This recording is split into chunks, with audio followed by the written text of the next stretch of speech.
And now, here's your host of Shaping Success, Wes Tankersley.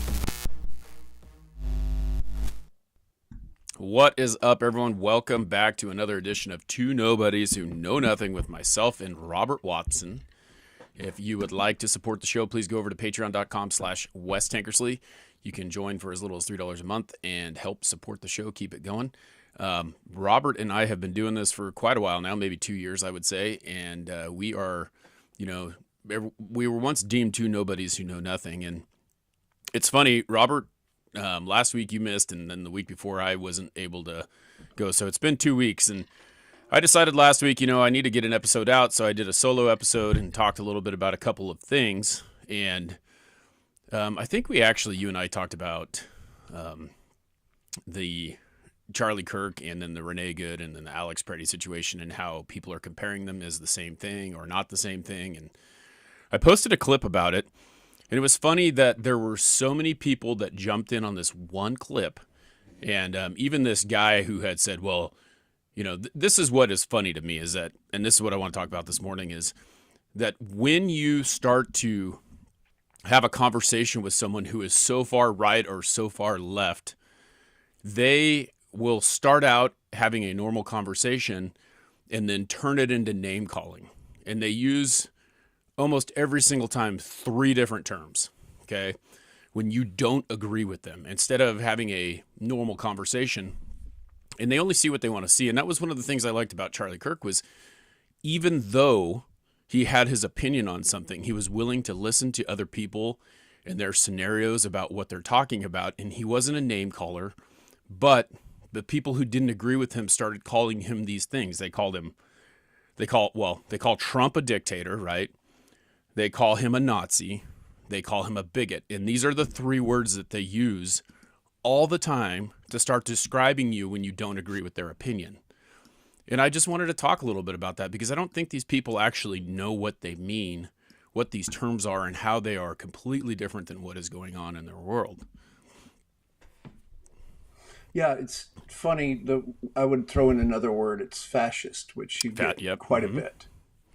And so, again, when you break words down into what they were originally meant to be, for example, fascism is, a strident nationalism, but it's considered a far right kind of nationalism. But when you look at the components of it, it's the components of deciding that you're going to have rule by elites, you're going to have suppression of the opposition and minority dissent, celebrated political violence. And it's funny to me, and again, I'm not picking left or right on this, but the people who are trying to commit violence a lot of times are the people that are calling you a fascist, and they're the one doing the violence. Right. They're the one wanting to suppress your voice. And I guess for most of us, what we're searching for, who live in the middle, who are searching for this idea of, actually, let's have a discussion, let's talk about something, and it's already ultimately, that no one can get off their partisan side long enough to say, hey, I love this title called Mistakes Were Made, but Not by Me, right? Right. The reality is mistakes were made. My friends always say the same thing. They make a mistake, and I look at them and go, well, geez, guess all of us have been there before. And mistakes were made, and they were made by me, is more the way we should look at things. Instead of searching for solutions, we're playing pin the tail on the donkey. We're trying to get definitions, and we're trying to pin labels. Again, we're not accomplishing anything. We're not moving the ball towards more peaceful solutions. We're just not. And so if you're ultra right or ultra left, you're doing the same thing. You're fascist in your nature, even though you may not be far right. You may be far left, but you're still wanting to suppress. You're still wanting to say, this is how we want it. We want purity. We want you to all think alike. As I said to a good friend of mine, I love growing up during the Cold War because at least I knew why you were trying to suppress free speech. Right. When we're outside of the Cold War, you come back and you say, we want to suppress free speech. Or you think we're allowed free speech in America? Watch out. Watch what happens when you speak openly or just ask a question of the wrong nature. Right. People will jump all over you for what? For you actually just saying, excuse me, but I don't understand. Oh, I see why you see what you see, but why do you label it that? And the minute you say that, just trying to understand, you're not combating them. You're just saying, I'm trying to understand. You immediately get hit with this vitriol that says, oh my God, you must be this, you're aligned with what the war in Ukraine was a perfect example. If you ask a question about the United States involvement in potentially provoking the Russians, you were immediately a Putin apologist. Right. Not necessarily an apologist, asking the question, was that a smart maneuver? Was that provoking? Would you see it if you flipped it around and put yourself in their shoes? Was that provoking? You couldn't ask those questions. Yep. Yeah, and that's the thing that I think is very interesting about this certain person who just kept going and going and going. And I'm like, I told, I was talking to Nikki, who's in the chat room, and a couple other people. I'm just like, I'm not going to let this guy finish the conversation, but I'm not going to go down the same path that they're going, because he started going into the fact that, hey, you're going to get fired for your job. Good luck on your job search. There's this, there's that, blah, blah, blah. He called me a bigot, a Nazi, a racist. He called Charlie Kirk that. And what it boils down to is the fact that show me, and that's kind of where I was at. I was like, show me where he is a Nazi. Do you know what a Nazi is? Do you know what they did? Where do you come up with this? He's not going up there. He's just doing the opposite of what you want to hear. Is he's having a conversation with someone who may have a differing of opinion, and he's proving his side of the point. He's debating. And so we can't debate anymore because your side is right, my side is wrong, or vice versa. And then when we get proven wrong, or all the evidence is in front of us, we turn around and we go straight to this name-calling thing. You're a bigot, you're a Nazi, you're a racist, you're a fascist. And the fact of the matter is I don't know about you, but the Nazis were bad people. What were they doing? So when someone has a differing opinion of you, then they're a Nazi? What were the Nazis doing? So I have a different opinion than you. So that means that I'm going out and I'm rounding up certain races and I'm sticking them in a gas chamber and killing them to get rid of them because they don't agree with me, because they don't have blonde hair, because they don't have blue eyes, because they're of a certain race. Like, that's what a Nazi did. So think about the words that you're using. And there's a lot more. I mean, I'm sure you being, a little bit older than me probably had a bigger vision into what this was because you lived a little bit sooner than I did.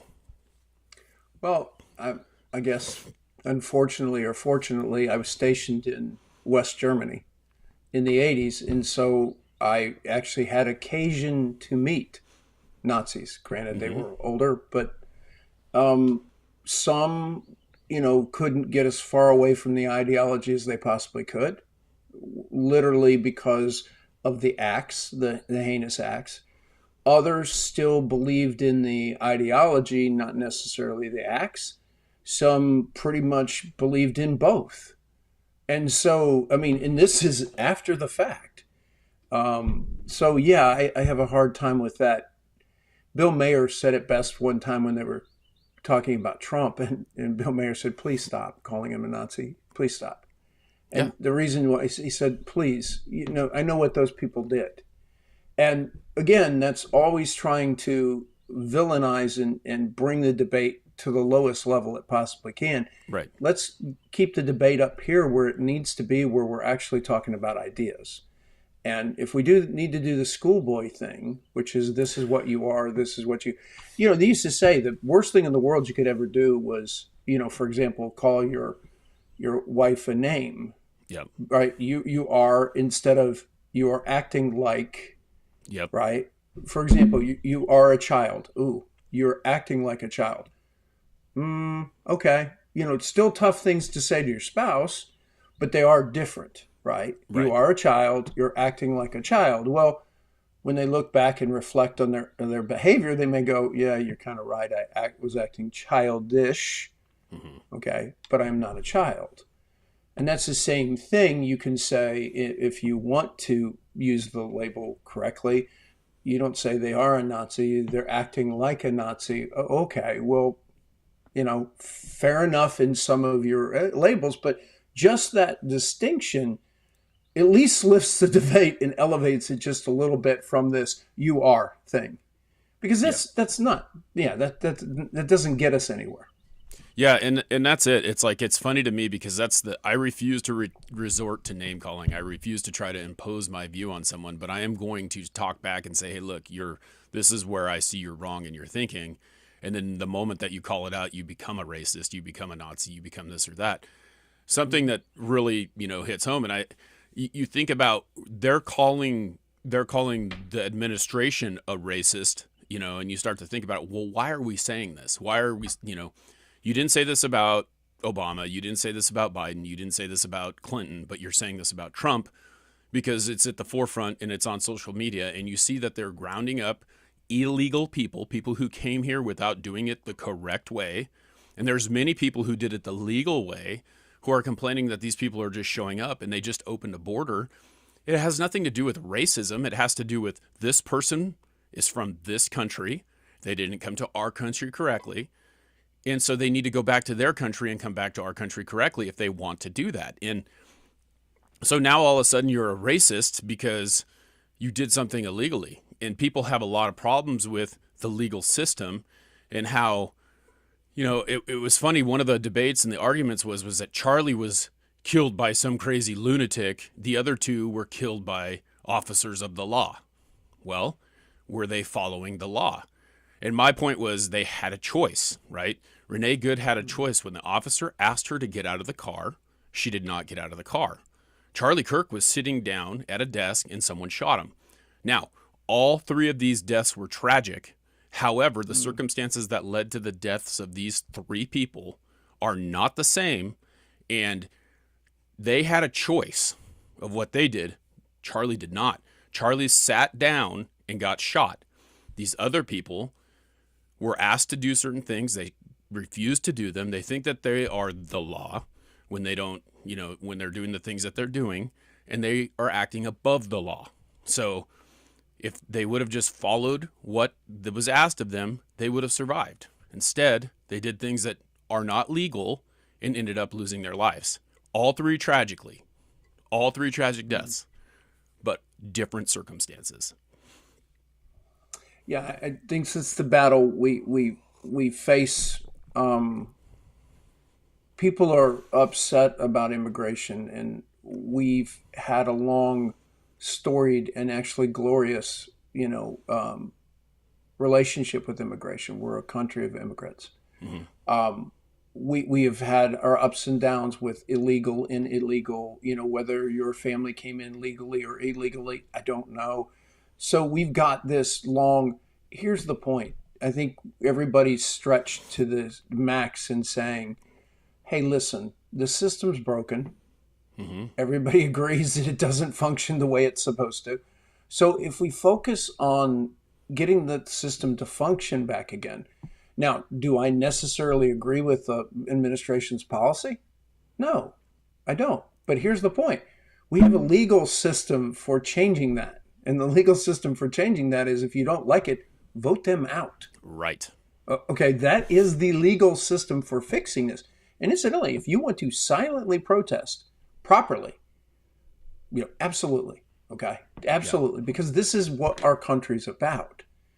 We have done this, and if we can never get away from the ability to protest. Why? Because there's massive injustice in our country we've seen in civil rights movement, Vietnam War, in my lifetime, where thank God for the ability to protest. And we both agree that it never went exactly the way anybody wanted it in the protest, but thank God for the ability to protest. Right. So we've got to put ourselves in the position where we see both sides of the equation and say, hey, this is really severely broken. And yes, they have the right to protest, but please, folks, there are lines. There are lines. When you step over them, this is going to get some tragic stuff. And I was living just outside of Kent State when the students were shot by the National Guard. Okay, here's the point. Horrible, horrible situation that the governor has to bring in the National Guard to deal with situations. But thank God for protesters. Again, how was the Vietnam War ended from the American perspective? Probably by a whole lot of pressure by students in the streets protesting. Yeah, but there's I think a difference. That's an honor to us. Yeah, there's a difference between the way that was done versus what is going on right now, and that's my. And it still turned out. Yeah, it still turned out tragically. Yep. Horribly tragically for the students. A horrible mistake. Again, those are going to happen. That's the way it goes. But protest, please, let's celebrate that. But please realize there's a line. Yeah, and that's the You- thing. It's like this is not what's going on in Minnesota, which it's not so much going on right now as it was a couple weeks ago, because they finally decided, okay, now we'll negotiate about this and we'll try and get this figured out. Was not protesting in the sense. Do you remember in the 70s them bringing guns to protests, blowing whistles, agitating people who were trying to do their job, stopping them from doing their job because they disagree with the law? You know, essentially bringing a knife to a gunfight, or bringing a gun without following the rules. These are things that I just don't understand. There's common sense situations that are coming here. If you were going to peacefully do something, why would you need to bring a weapon? And if you are a law-abiding citizen and you have taken a class on guns or anything like that, you know that you must have your documentation of what you have for it. It doesn't matter who you are. If you are concealing a weapon, or if you're carrying a weapon and you think that you are going to be peacefully protesting, then why would you need to bring a weapon?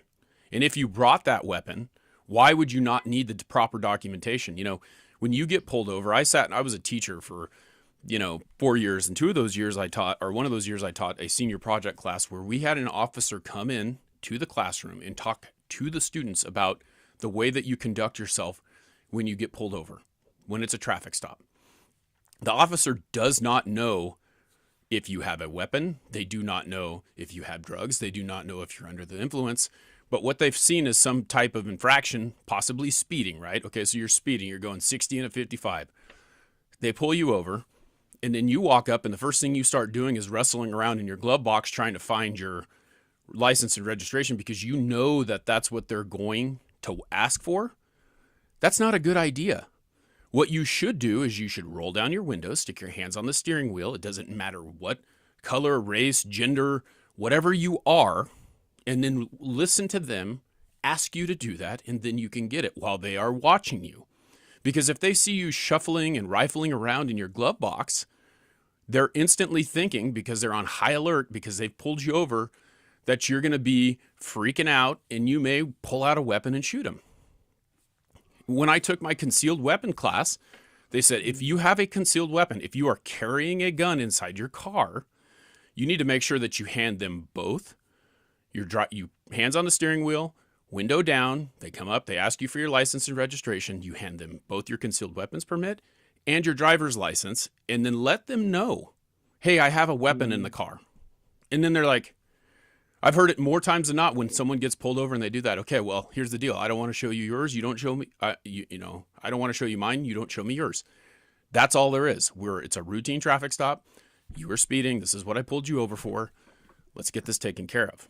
But instead, okay, we're out here doing this. These people are blowing whistles. They're agitating everything. They're trying to stop these people from doing their job. Officers of the law are on high alert. I'm not saying it's okay that they did what they did, but the fact of the matter is it doesn't make me a racist. It doesn't make me a bigot. It doesn't make me anything that you are calling me, because you can't listen to what's going on, and you have a problem with officers. That's the thing. This is the big thing, is like, I don't trust the officer to do this and that. Well, someone trusted them. Someone put them in that position, and they are making judgments based on what's going on around them. Yeah, I tell you straight up to every police officer out there, I wouldn't do your job, because I don't want to walk up on a car and be in the unknowing position. I had the opportunity after I'd left service. They had called me back and said, hey, would you head security for UN forces in Kosovo? And I said, what was the rules of engagement? And they said, the rules of engagement cannot shoot until you're shot at. And I said, no. Okay, because here's the point. That meant that somebody could have a weapon, which they did, raise it, point it at me, and until they pulled the trigger, I could not defend myself. Yep. I said, no. Okay, so I've been in security positions before. An officer doing a routine traffic stop, I don't want to do it. Man, that is a whole lot of tension for, like you said, make their job as easy. Listen, I'm a law-abiding student. If I was speeding, okay, here, make it simple. Let me keep my hands wherever it is. Why? I'm just going to reduce the tension in the situation. Reduce the potential for a mistake to be had. Right. Why? Well, he's got a weapon and he's not trying to do it. His hand is not on it. But the point is I want to make him feel comfortable. If I've broken the law, here you go. Yeah. Okay. My bad in this case, because you have a crap job, truthfully. And I'm so grateful for you being there, but you have a crap job. And yes, there's bad cops. There's bad teachers. There's bad, but we're talking about a small percentage, folks. Yep. Average person's just trying to do their job. Average person wants to go home to their family. They don't want to get in a gunfight. That's not what they do. So be a little bit sensitive to the fact that's a human being on the other side too. Yeah. Just as human as you are. Yep. And it's funny because this conversation about that we're having right now, I know what's going to happen when it gets clipped and when it gets pushed out there. People are going to come back with, I don't agree with this. Great. I understand that. I understand that you're not going to agree with some of the takes that we have on this, but think about what you're saying. And when you go and you turn around and you start using these words, I have bigot pulled up right here because this is a big one. This is one that they always try to pull out there. And it says, obstinate or unreasonable attachment to a belief, opinion, or faction in a particular prejudice against a person or people on a basis of their membership of a particular group. Okay? When you tell someone that they're a bigot, and then you start name calling and dropping all these things on them because they don't believe or agree with you, what does that definition have to do with what you are saying? It's the same damn thing. So understand when you use these words, you're using them because you disagree with someone and that's what's happening.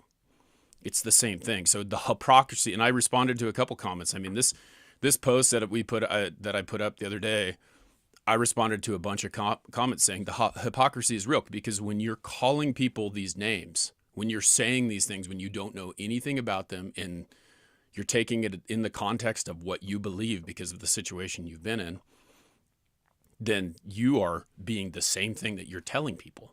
So the reality is a conversation starter. It's something that people need to talk about, and they need to understand that these words that get thrown out by the media, just because they've been said so many times, doesn't make them true.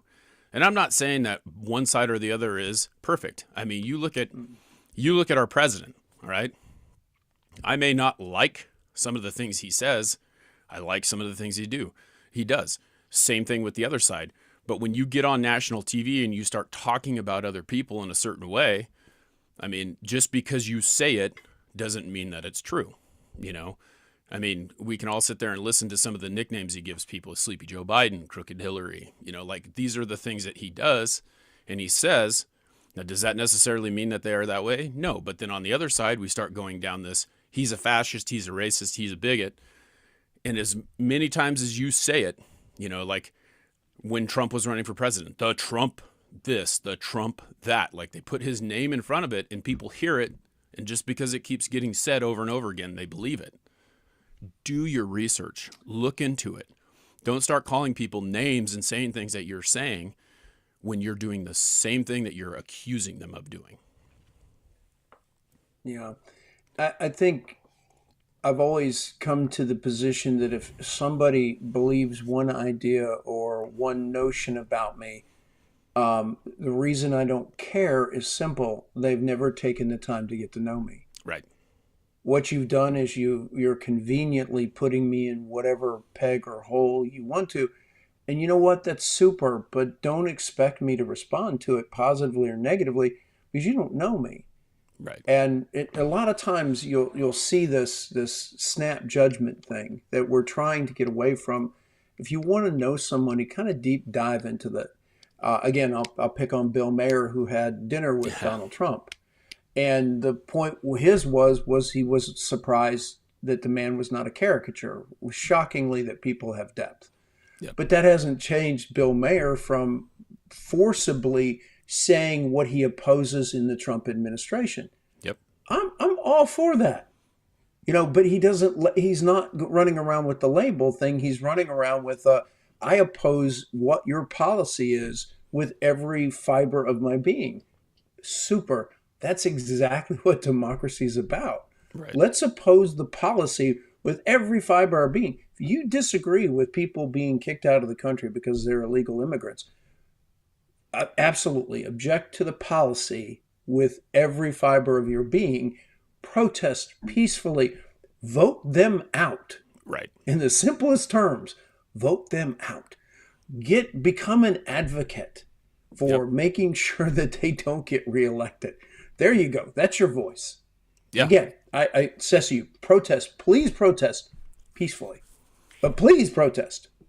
Yeah, and and a big thing right now that's going on too is like we're sitting here saying that this is this or this is that or whatever, and like you said, vote them out. Now, with that, the voter ID thing is a big deal right now too, where they're talking about, hey, we're going to require you to have an ID to vote, which is interesting because people complain and say that they shouldn't have to have an ID to vote. Well, how do you decide that someone is a part of this country without having an ID? How should someone be able to vote without identifying who they are when you have to meet these certain criteria to be that, right? Which to be, if you have to have an ID, if you have to prove who you are, what's the problem with that? I don't get that. I don't understand where they're saying that this is an issue. But on the other hand, just like you said, you don't like it. And we'll see, because I have a feeling that things can go a different way here. We have a midterm election, which is going to play a big part of what's going on in this country right now. And it could swing the other way, and it could stop a lot of things from being done, just like it did the other way, 2 years ago. It stopped a lot of things from being done from the right, could stop a lot of things being done from the left. The nice thing is that we all have that opportunity. And if 50% of the country or more agree with one way, it's going to be that way. Now, you don't like it? Your choice is, just like you said, run for Congress, vote for it, stop it from happening.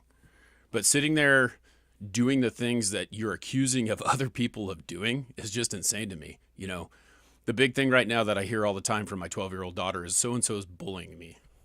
They called me a name, they did this, they did that, blah, blah, blah, blah, blah. And that's what you hear from some of these people.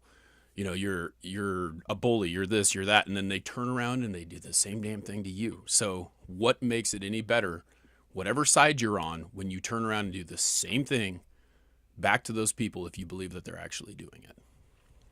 Yeah, one of the things about voter ID, to go ahead and just speak from the left for a second, because it has a long storied history.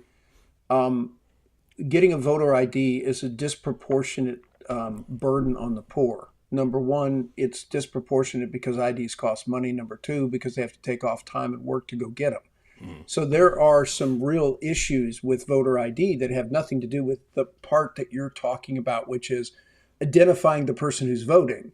Right. I totally get that. But you also realize that to do this, you need to put it in a position where you do not disproportionately penalize the poor for not having an ID. And that's what they're talking about. And I understand, and especially because we all live in big cities, we think that's the way the world is. Well, it's not. There's a lot of poor rural people that cannot do that. So I think the answer is between where we are right now and where we want to be, holding the standard of, everybody should kind of identify themselves or who they are that they're voting. That seems really commonsensical.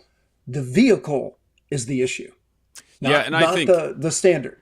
I think the big thing too is like you think about that people just used to do things like they just did it. The reform thing to me is like, or the fact of it is there needs to be reform. Like you said, if we are going to require this, then how do we make sure that someone who is needing to identify themselves has the proper identification that they need? Well, okay, there's lots of different things that can be done, and they need to find a way to use that vehicle. Okay, make an ID free. You can go down to the DMV and you can get an ID. People who don't have to have a driver's license in order to have an ID. So how could you do that? Provide them with the self-addressed stamped envelope. Provide them with the ability to walk into, the ID shop, which here it's you go into the DMV, you give them information, you prove where you live, you prove who you are, you hand them the ID, or they hand you an ID. Now you have an ID, it says an ID card on it. It's not just a driver's license, but make that available to everyone so that there are no more excuses of I can't afford to get one. Because I mean, literally, and I don't know, I haven't looked into the cost of what an ID is, but it used to be, it was like $10, $18, $20. Okay, give it out for free then, find a way. Yeah, But then, it's that, and the idea of how they get there and taking the time off work. It is a disproportionate burden, and the math is there, and I get it, but it's not this super super super critical issue in the debate, and they've turned it into one. Right. And my point is, okay, I see the hump. You're exactly right. Here's how we solve it. Not only is it free, but we're going to pay you $25 when you come to get your ID for the cost of showing up to get the ID. Right. Now we've erased the problem. Yep. And Okay? And people, yeah. Yeah, it's funny too, because I don't know if I'm certain that you've dealt with this too, but like one of the arguments now is that, well, I got married, and this is a female issue because, a significant other, whoever's going to change their name, right? Because like I got married to my wife. My wife changes her last name to my last name. She had to go down to the Social Security. I went with her, Social Security office, and hand them their card and say, fill out a form and say, this is what needs to be on my driver's license. So now my driver's license says something different. It says my last name, and it is a hassle for women. I know that. I understand that because I've been there. Because anytime you go to apply for a loan, hey, we need a marriage certificate. Hey, we need this. Even though you've gone down and done the work to get your name changed, it's like they still need proof for that. And they're like, well, 160 million women aren't going to be able to vote. Well, okay, let's figure out a way to make that easier for them to change their name. It's not, I mean, it's simple to sit there and act like this is a huge problem, but we're just going after the headlines. That's what we're doing. Right. But that's, again, let's go ahead and set the ideal of what we want to try to accomplish. And then let's go start jumping all those obstacles. Yep. One at a time. Right. And it is true that's another issue. It's a big deal. It is a hassle. Set the ideal and then say, okay, how do we get there? Yep. Yeah, be part of you can sit there. This is my problem, is that you can sit there and complain about everything that's going on, but complaining isn't actually helping the problem, right? Be part of the solution. Yeah. And I think that's exactly the big thing is that we all want to sit here and act like everything's a problem, but we don't want to figure out or help to make it so that there's a solution to it. So agreed.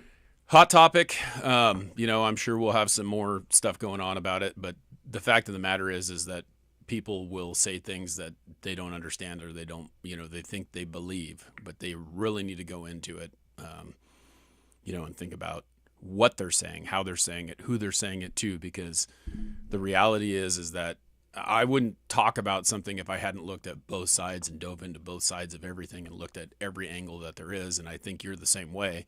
Not that we know everything, because we are two nobodies who know nothing, but look into it. Don't just speak because you feel a certain way. I mean, that's really it. There are lots of sides to the whole story. Agreed.